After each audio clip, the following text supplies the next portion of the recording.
Come, come, sit. We are still continuing with our series on how I recovered from my financial mistakes in my late 40s. Now, if you're here for the first time, I want you to find a seat fast. But before you find a seat, plus press that button called subscribe. Um, like, you will definitely like what we are talking about here, and comment. Just to give you a bit of orientation, because when you arrive here, then of course I need to tell you, hey, what happens. Orientation number one is about the things that we do here. Number one, I am a financial coach, a financial wellness coach. I love to speak about financial issues. Why? Because I made serious financial mistakes. By the grace of God, I was able to sort of recover. And now today, I help women take charge of their financial future. Women in career, women in employment, women in mid-level management, women in senior level management. And the reason I am very interested in that category of people is because I was there. I was in senior level management when I made those significant and serious mistakes. So the fact that you are an executive leader doesn't shield you from financial mistakes, because money is something and it's what it is, and so that's why we talk about the things that we talk about here. Now, back to orientation. We have two things that we do every week. On Wednesdays, we have what we call the Biblical Success Principles Wednesday, and there we read the Word of God. Yes, we read the Word of God. If you're a Christian, that is where we draw our manual. That's our reference manual. That's what we draw from, and we draw a lot of inspiration for our life's journey in terms of all our different aspects of our life. But because I am a financial coach, I have an eye for inspiration or nuggets that relate to our financial lives, and I am always curious and happy to sort of draw those out and share with you. So if you go through, there's a playlist called A Ride Through Genesis.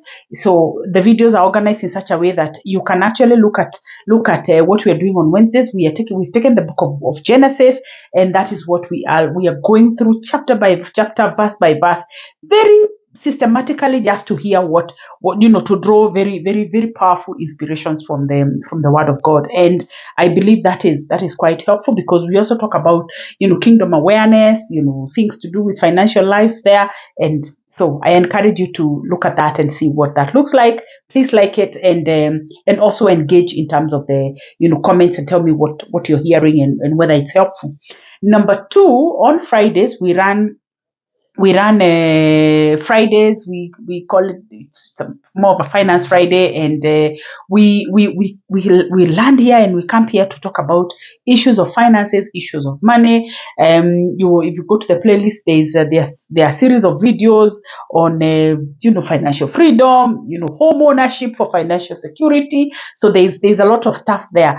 And this series we are now on part 3, and today we are in this part 3, I am talking about changing my money habits. How I changed my money habits.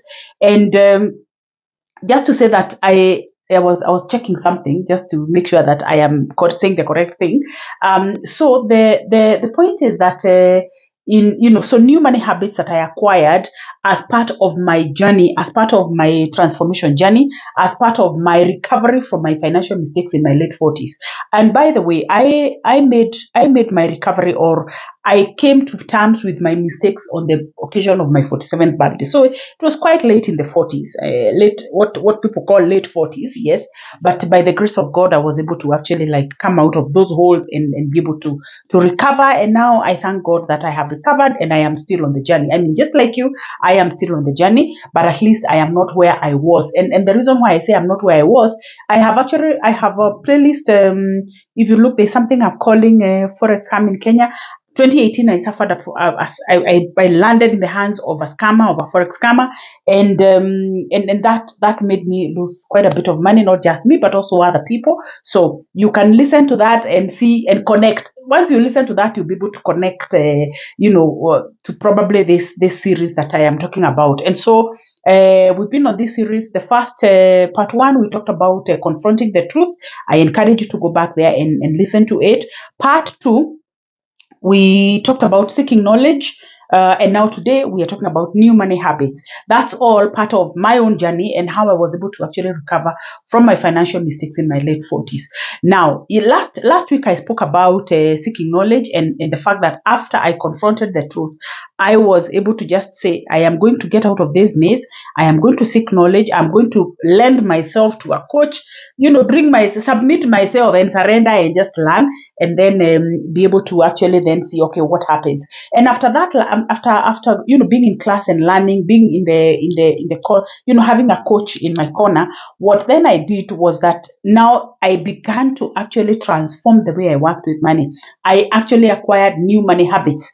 Because remember, before that, because I didn't know, and that's why I was making all the mistakes in the world, because I didn't know. When I got to know now, based on my last conversation in the last video, when I got to have the knowledge, and you remember, if you go there, you hear the taps that I was closing. I began to actually close very many taps, different taps. And one of the taps that I closed was, I had this habit of every time we would go out, either with friends or with a friend or with a business partner or something, somehow I used to be the one who, I used to be like, it used to feel like I am itching to just pay the bill. I don't know why. I used to be the one who used to pay the bills. In fact, I am the one who always used to ask other people, can we go out? Can we go for dinner? Or can we go for lunch? Can we go for coffee? Can we, and because then I was the asker, I was asking, then it became that, I would pay. And when I did that math, I was like, wait a minute, this is quite significant. I am spending a significant amount of money on this thing called entertainment, and just paying bills. On one occasion, by the way, hey, I don't know if I have narrated that somewhere, but I remember this guy. This guy who even scammed me, by the way, before of course I got into this scam business. He had given me some information, and I was feeling grateful. There you feel gratitude. And so I said, can we please have lunch? Just to say thank you for the information that you shared and all.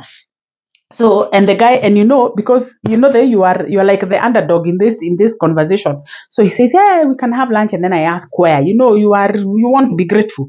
So of course he suggested that you go to Ole Sereni. Oh my goodness.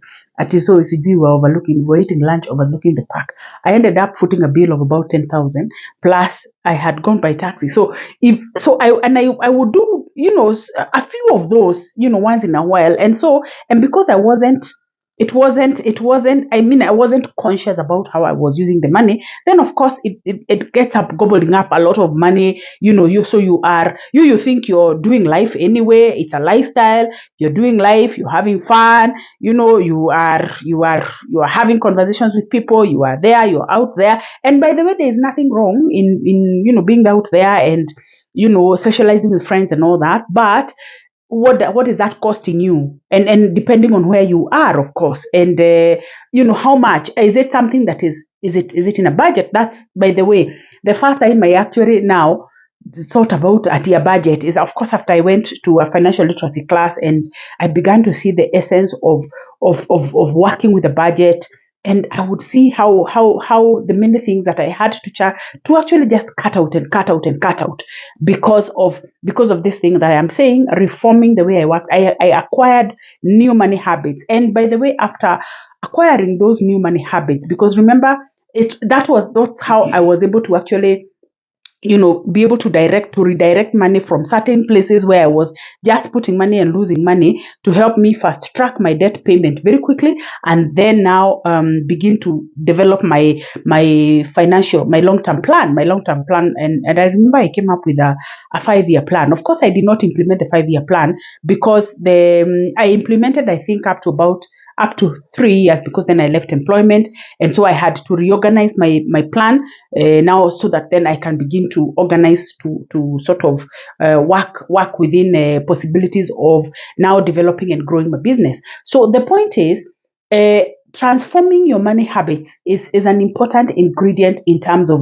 your recovery from your financial mistakes. You cannot continue to do things the same way you are doing in the era of your mistakes, and you do the same things again, even after you have gained knowledge, even after you have understood, you continue to do the same thing the same way. I mean, they say that if you cannot do the same thing the same way expecting a different result, you will definitely not you will definitely have you will definitely, I mean, nothing will change for sure. And by the way, I love, because I was a high income earner by all standards. I mean, I was okay. I was on average, I was earning a high income, having been in a leadership position in an NGO.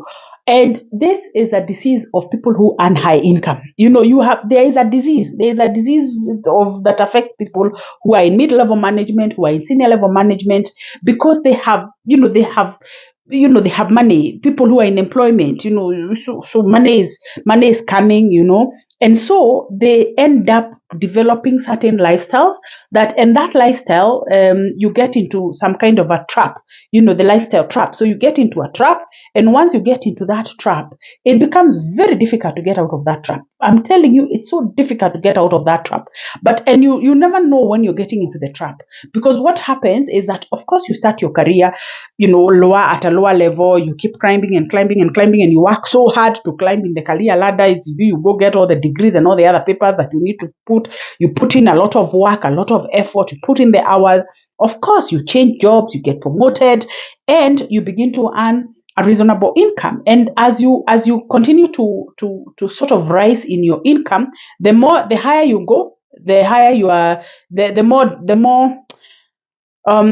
higher your lifestyle needs become. The higher your lifestyle needs go up as well. Some of them only, obviously not necessary. Some of them not needed. Some of them, completely out of scope, to be honest.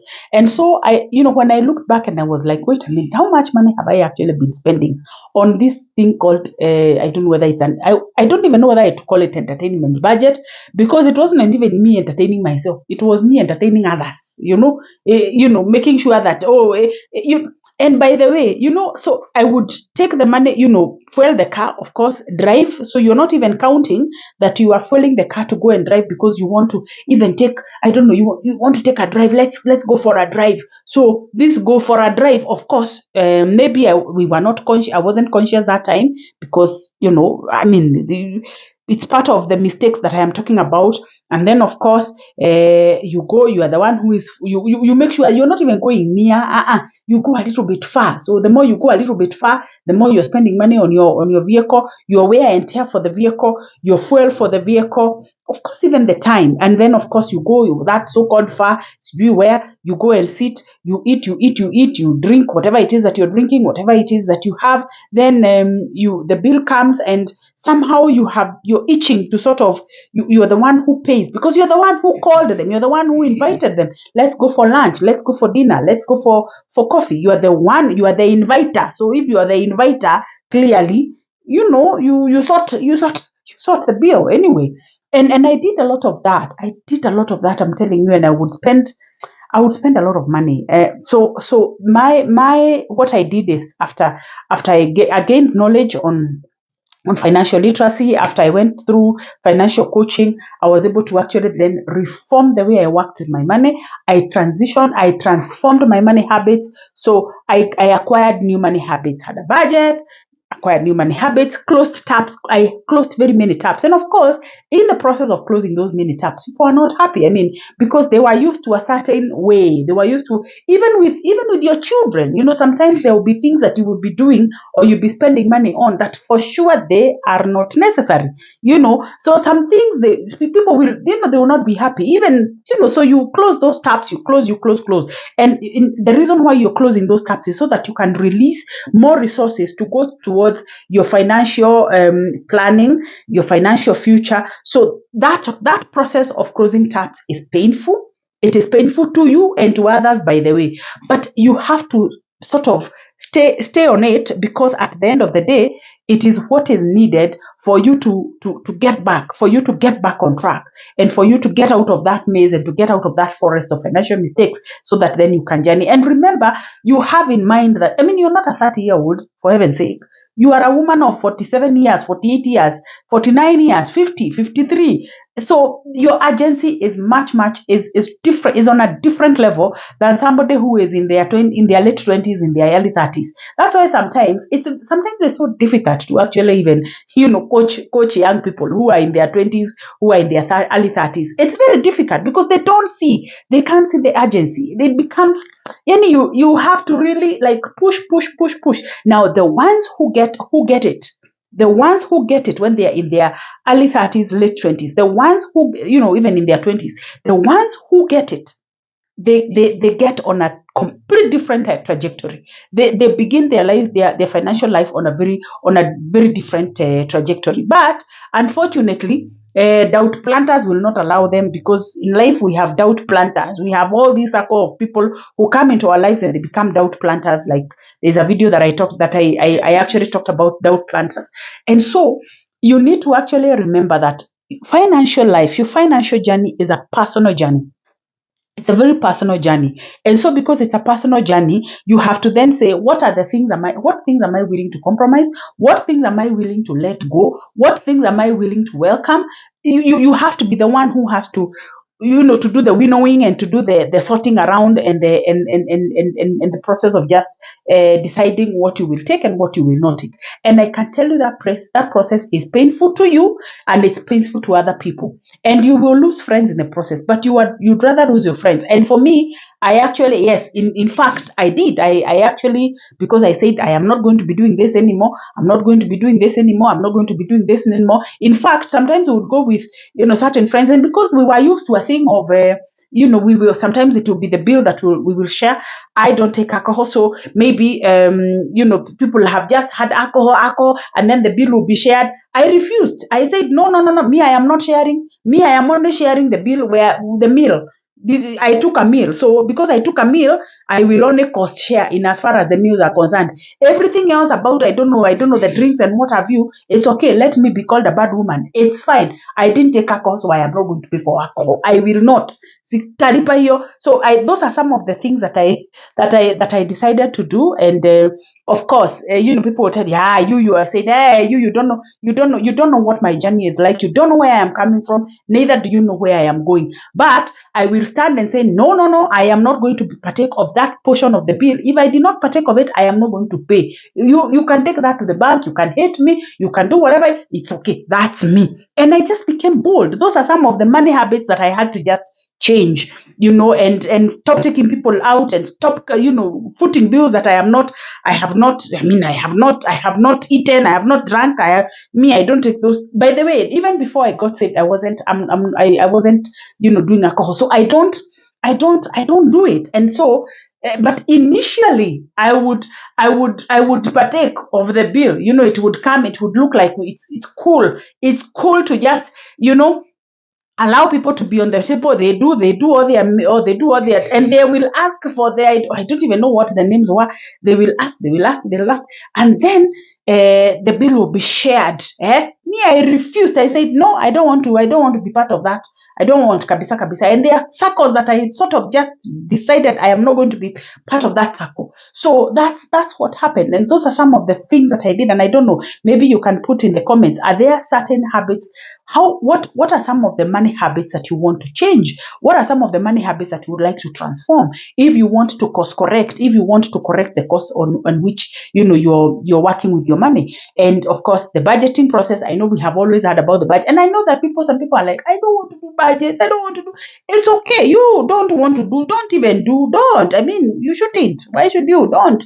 But I'll tell you what, for someone who has gone through the journey that I went through in terms of financial mistakes, it is difficult for you to say that you will not organize your money, you will not do a budget. You will do a budget so that it, and John Maxwell said that a budget is a way of directing your money. It's a way of telling your money where to go instead of wondering where the money went. You don't have to keep wondering where the money went. You direct your money because you're the master of your money. So anyway, that was what I did. And so we have covered part 3, just transforming. I just shared a few of the tips, a few of the things that I did in terms of transforming my money habits. And then and so I mean, there were many things, even changing the places I would go to the salon, because depending on where you go to the salon, I mean, like if I have to do my nails the way they are done, it means that I can go, these nails can be done in a place and I can be charged 5,000. By the way, these nails I can go to another place and I can still be charged maybe 2,000, 1,000 or whatever. So I also like looked and said, okay, where can I go to still get the same service, but maybe charged differently? Does it matter that maybe it is not the highest of the levels? Yes, it matters, because instead of me paying that 5,000 to go and have my things done, then I can bring it down and be able to release part of the money that I need to direct for my financial future. There are things that you will have to be non-apologetic about.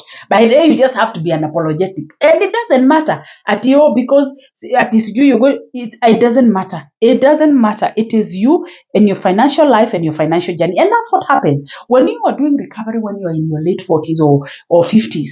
It's different. It's not the same as for somebody who is in their 30s, who is in their 20s. It's not the same. So even if somebody will say, oh my goodness, oh, she no longer visits these places, it's okay. By the way, just be okay with it. Close those tabs unapologetically and don't even care, because for me, I closed those tabs, and when I closed those tabs, I began to see the results. And when I began to see the results, it's only after I began to see the results, and that's why I was able to actually have the courage to actually leave employment by just 3 years after my truth-telling process on my 47th birthday. And then 3 years later, I was ready to just say, you know what, it is possible for me to actually get out and build my business, my coaching business, and do whatever it is that, God has placed in my heart to be able to do. Now, good people, I have told you, we have gone through the 3-part series of how I recovered from my financial mistakes in my late 40s. Listen, I am a coach. I am a financial wellness coach. And not only am I am very interested in you. I really, really, really want you to succeed. I want you to, if there's anything that really gets, my heart sort of, wants for women in Africa is for them to have, is for women in Africa to have thriving financial lives, is for them to actually be confident that they are taking charge of their financial future. And therefore, I run a challenge. I run a 3-day challenge called Manage and Multiply Your Money Challenge. Manage and Multiply Your Money Challenge. And in that challenge, I tell you certain things that you need to be conscious about.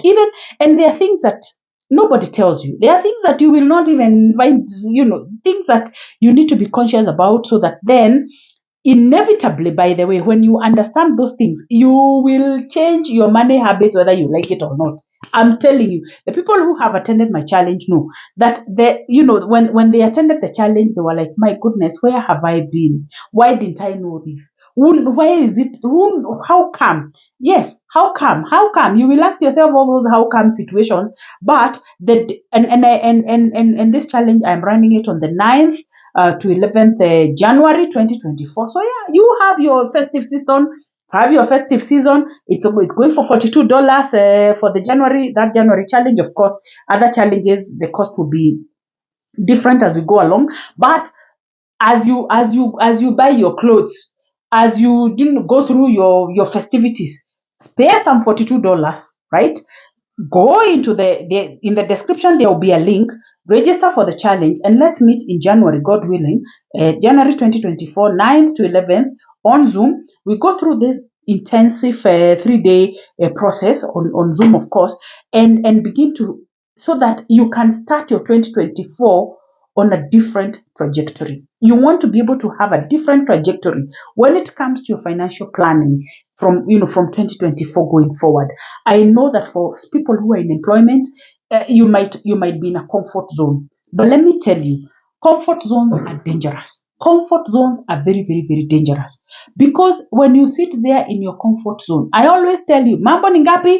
Ni matatu. As in, there are 3 things. You will either be sacked, you will either sack yourself, or you'll wait until retirement. But even if you wait until your retirement, either way, employment is not permanent. You will leave one day, and you need to be consciously clear and aware of how you're preparing for that day when you will leave. Now, I want to welcome you to the challenge, because it's part of your awareness. It's part of the things that will help you to prepare yourself for that day when you are not employed, and the things that will help you to reform the way you're working with your money, because it is important that you begin to reform the way you're working with your money. If you look at my Wednesday the Wednesday videos, the ones on the biblical success principles, there is a conscious, I am very conscious about helping you to sort of bring to your awareness that indeed you should be a good steward of the resources that God has given you. And you know what?